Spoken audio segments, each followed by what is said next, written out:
Episode 1: The Invitation. It was a cold and rainy evening when the invitation arrived. The envelope, made of thick parchment, bore the Harrowood family crest, a serpent coiled around a twisted oak tree. The seal had been broken, and inside an ornate card awaited, adorned with delicate, swirling script. My name is Samuel, and I've always been a skeptic when it came to matters of the supernatural.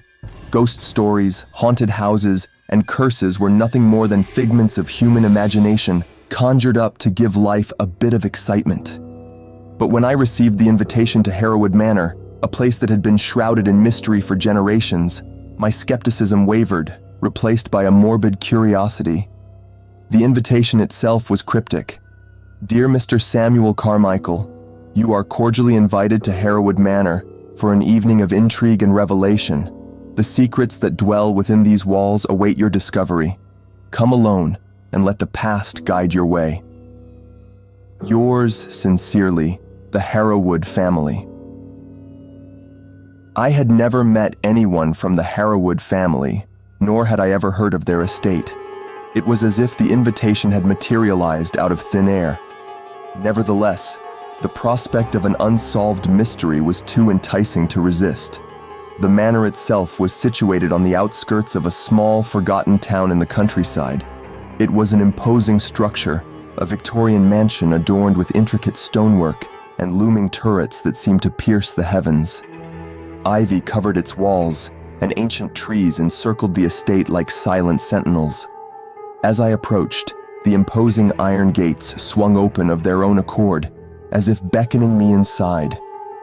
Inside, the mansion's interior was equally grand, though a heavy shroud of darkness clung to it like a second skin. The walls were lined with portraits of somber-looking individuals, their eyes following my every move as I made my way through the echoing halls. I couldn't shake the feeling that the manor itself was alive, breathing in unison with the secrets it held. The grand chandeliers that hung from the ceilings were dimly lit, casting long, ominous shadows across the polished wooden floors.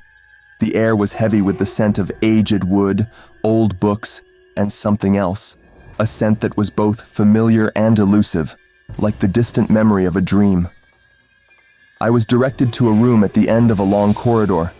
The door creaked open as I entered, revealing a chamber that was both lavish and eerie.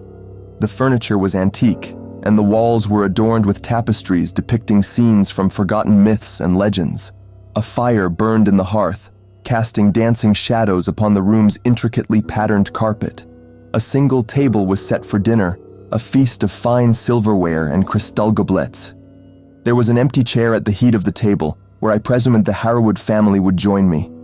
The invitation had specified that I come alone, yet I couldn't help but feel that I was being watched, as if invisible eyes scrutinized my every move. As the minutes stretched into hours, I began to grow uneasy. The mansion was silent, save for the faint patter of rain against the windows. The absence of any other living soul was palpable, and the weight of the manor's history bore down upon me. Just as I considered leaving, the room was plunged into darkness. The fire in the hearth extinguished itself, and the candles on the table flickered out. Panic welled up within me as I fumbled for my phone, hoping to use its flashlight to navigate the unfamiliar room.